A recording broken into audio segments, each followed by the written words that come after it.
So I'm going to continue in this book. This is Jacques Derrida's The Politics of Friendship, and I've done 2 videos on it. On the first 2 chapters, I'm going to continue in chapter 3, which is called The Mad Truth, Just the Name of Friendship. And this he's kind of going on more about Nietzsche, and also kind of going on more with,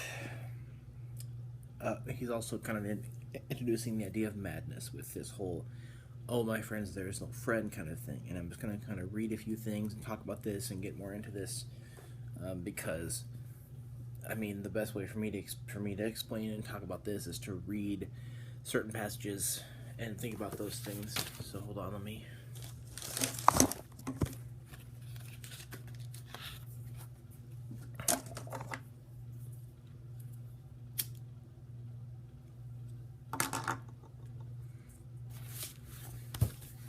So, and again, like we talked about before, the idea of the perhaps, and how that is about deference, or deferral, and how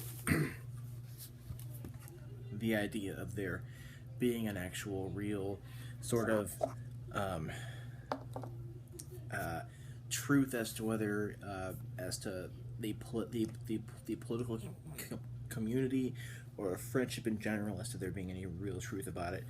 That is, there's a perhaps, which is kind of put in there as to how it's being delayed into the future.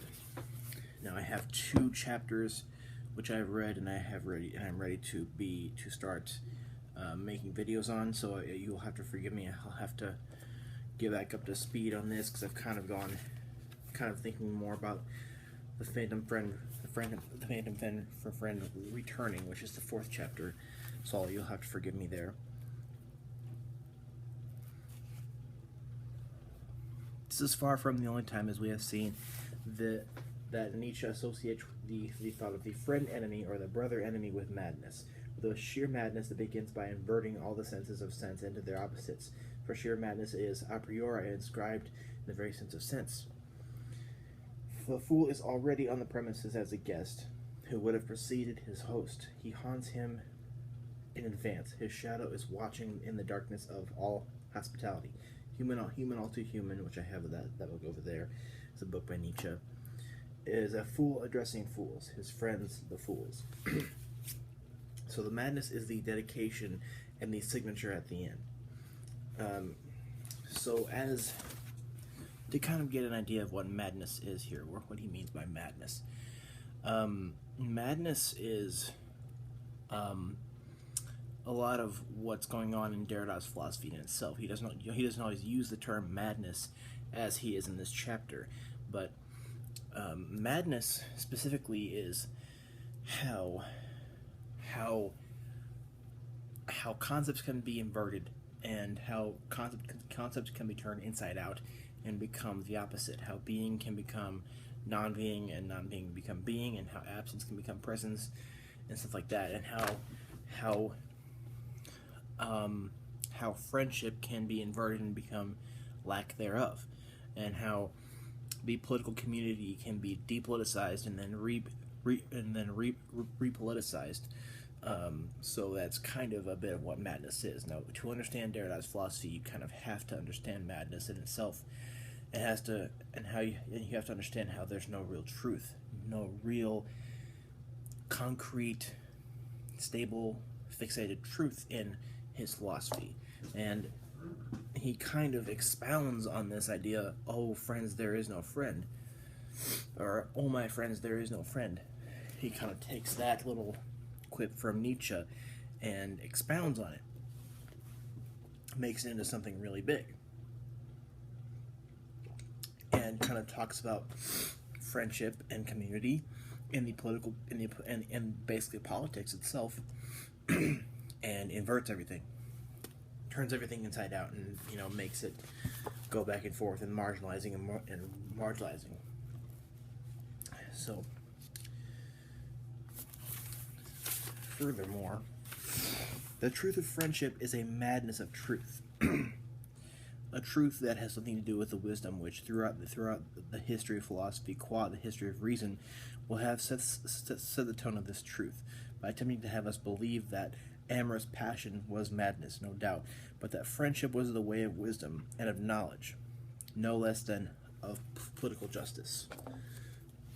And as we'll begin to see here in this chapter and the next, he'll talk about the political community and community in general, and as to how he can think of community and friendship and politicize it, and then depoliticize it. Think it and kind of do that same sort of madness kind of thing. Friendship does not keep silence; it is preserved by silence. So that is almost a difficulty in itself. That friendship does not keep silence; it is preserved by silence. From its first word to itself, friendship inverts itself.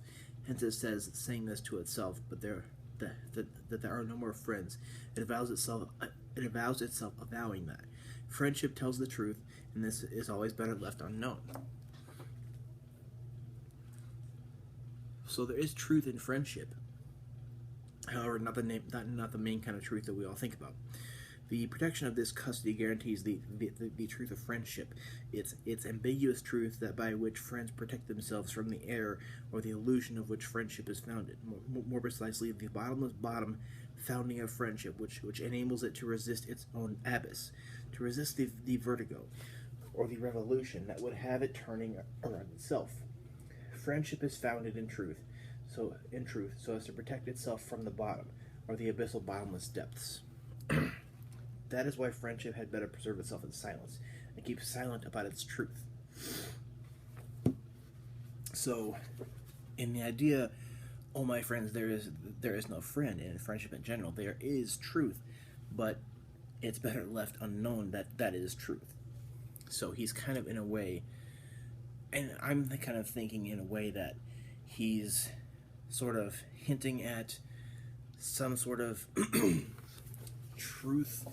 Some sort of deconstructive concept of truth that is of friendship. So not the same kind of truth that you would find in, say, the correspondence theory of truth. Not that kind of truth. It's a different kind of truth, and I guess what I would say Derridian truth. And I'm thinking about different videos to make, even just as I'm doing this video.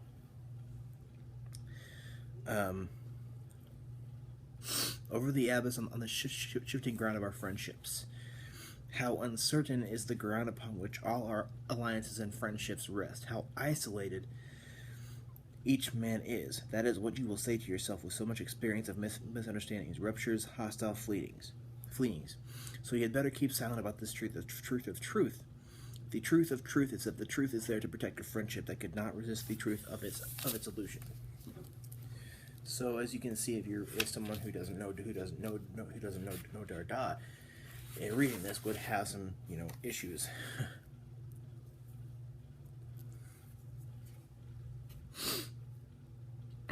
In the meantime, in the course of the first avowals moment, which still belongs to the community of compassion, you had better keep silence to preserve what remains of friendship.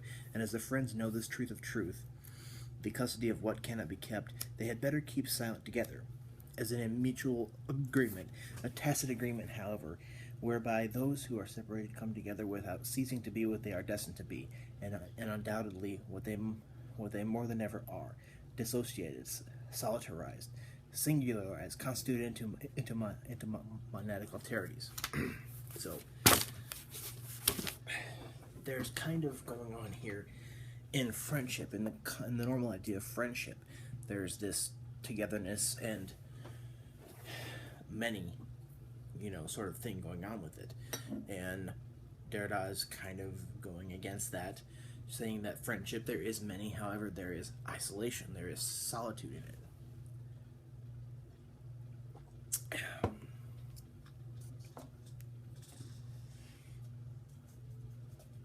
Sorry.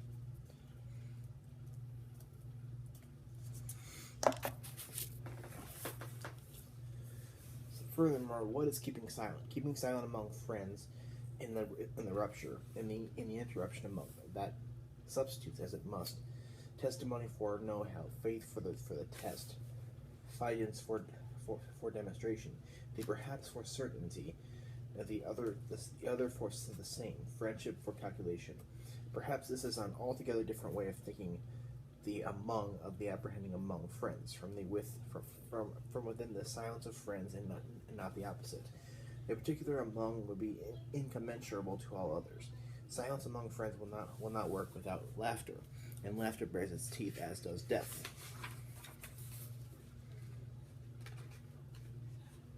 Okay. There is little room for laughter in Heidegger. Nevertheless, if this subject did not result in too long a detour, we might recognize in this very possibility of this silence the keeping silent, the discretion, the secret of Schweigen or Beschweigenheit, with which Heidegger, as early as being in time, analyzes at the heart of speech. Fundamentally, from one address to another, the same person is speaking. Him, me, and language liberates this substitution. I is me, but an I is a him. One is the other. One guards himself from the other. One does violence to oneself, becoming violence. Here again, the infinite build-up, a build-up that does not even need an author's intention or a deliberate decision. It is carried away. It carries itself away. It throws itself into turmoil with the disidentification of concepts in terms that we are analyzing right now. So, pretty much, he is kind of hinting, he's kind of touching upon the one versus many sort of distinction that people like Heidegger and Ricoeur and Gadmer and lots of different thinkers, including Plato, have touched on and thought about. Many will say that other is prior to that the many is prior to self, or the many is prior to one, or the one is prior to many.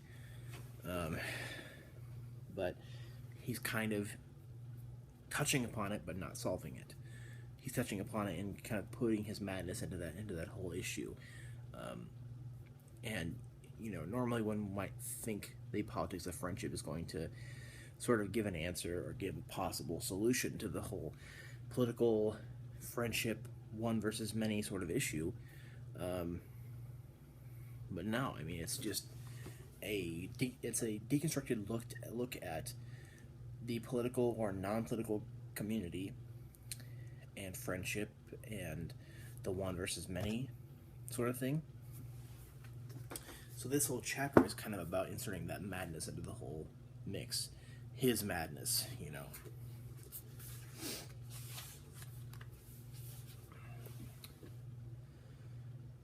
In sum, the sage presents himself as an enemy in order to conceal his enmity. He shows his hostility so as not to hurt with his wickedness. And why does he take such pains? Out of friendship for mankind, philanthropic sociability. His pose consists in the sheer difference between hot and cold, exalted anger and icy lucidity, in feigning to be precisely what he is, in telling the truth to conceal the truth, and especially to neutralize its deadly effect, to protect others from it. He loves them enough not to want them to do all the evil he wants for them. He loves them too much for that. He loves them enough not to want to do them all the evil he wants for them. He loves them too much for that. So he has a sage has a wickedness or a hostility, and yet he wants to do them philanthropy. He wants to do good for them. So that's that's a kind of a madness right there. I mean, that's kind of a difficulty right there.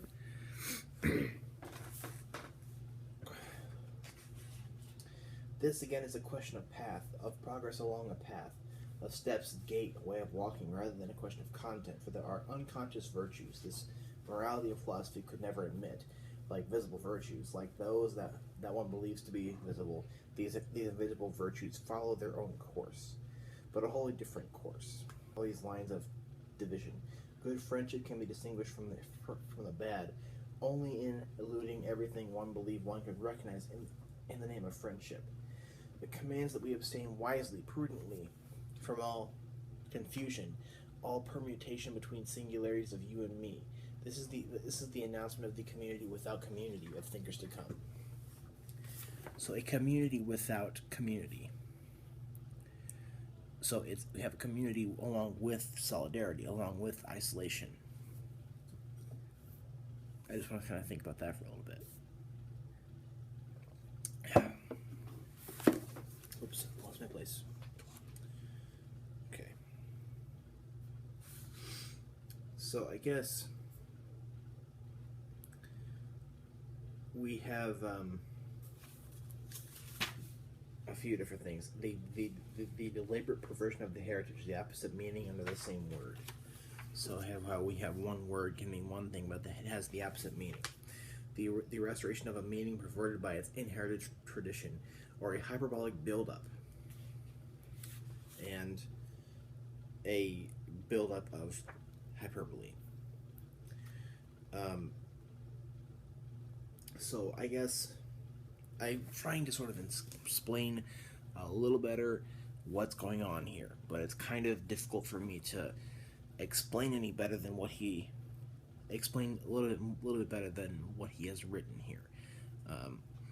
However, that's not really easy because of how the community without community, or the friendship without friendship, or the friendship and community along with isolation and solidarity, or solitude.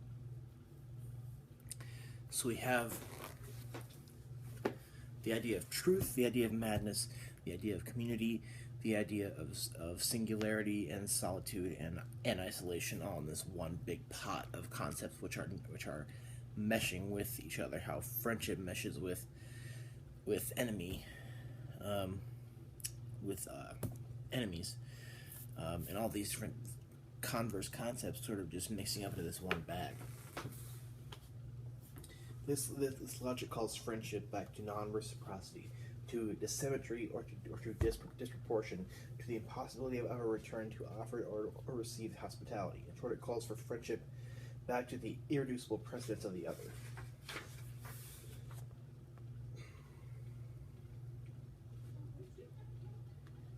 So in a way, friendship or community has a precedence, and yet it does not.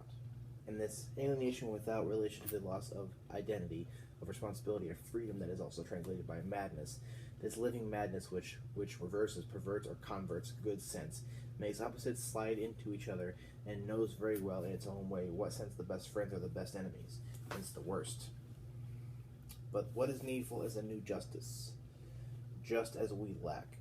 It is the same sentence, the same need, the same exigency, new philosophers. The anchor must be raised with you, philosophers of a new world, in a search for a justice there that would at last break with sheer equivalence, with the equivalence of right and vengeance, and of justice as principle of equivalence, right in the law of eye for an eye, an equivalence between the just, the equitable, and the revenged, that Nietzschean genealogy has relentlessly recalled as profound motivation of morality and of right, of which we are the heirs.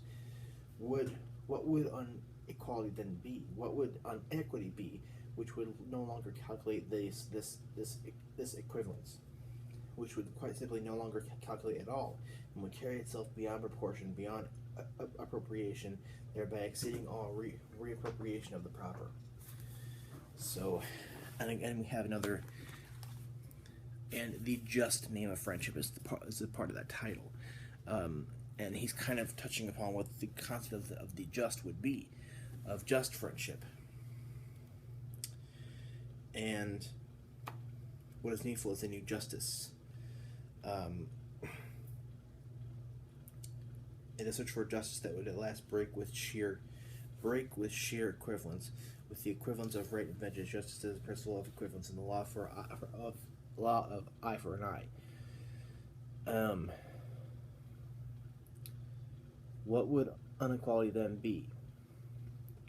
So, justice that is not just eye for an eye, that is not just equivalence, not just equity, and the madness of the madness of friendship does play a part here. The madness of everything here does play a part in what this new justice would be. So, what kind of justice would there be if we didn't have the concept of justice of eye for an eye, or of equivalence? Because normally when I think of the moral concept of justice, I do think of eye for an eye.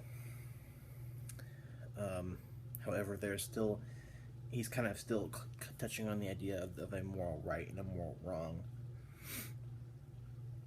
and as to whether that would still play a part.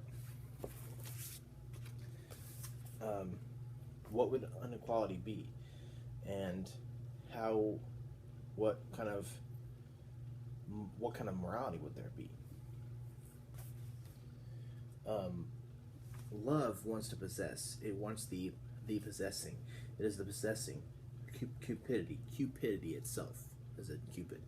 It always hopes for new property, and even the very Christian love of one's neighbor, charity perhaps, would reveal only a new lust in this fundamental drive. Our love of our neighbor is not a lust for is it not a lust for new possessions? So a kind of love, that a new kind of justice, a new kind of love here going on, but rather to place, maintain or keep an infinite distance within good friendship, the very thing that which is thus named love between the sexes, egotism itself, jealousy which tends only towards possession, is incapable of doing. Is this to say that friendship, rightly named, will carry itself beyond eros in general, or beyond love between two sexes?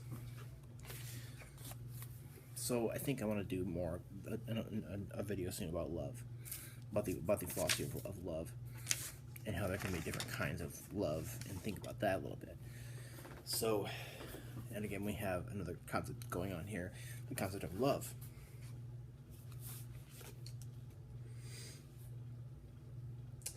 We insist on the decision in order to introduce the aporia in which all theory of decision must engage itself notably in its parent modern figures. The aporia of the event intersects with, but also capitalizes or overdetermines the aporia of decision with regard to the perhaps. And decision as to what these concepts are, love, justice, is itself an aporia. And an aporia is like an unsolvable issue. An issue that cannot be, is like a hump, it's like a philosophical or conceptual hump that cannot be taken care of. So we kind of asked what these concepts really are. We're going to have to insert the idea of the perhaps there. The perhaps is in we're gonna defer to the future in deciding what they are. Would one have to show hospitality to the impossible itself, that is, to what the good sense of all philosophy can only exclude as madness or nonsense, a passive decision, an originally effective decision?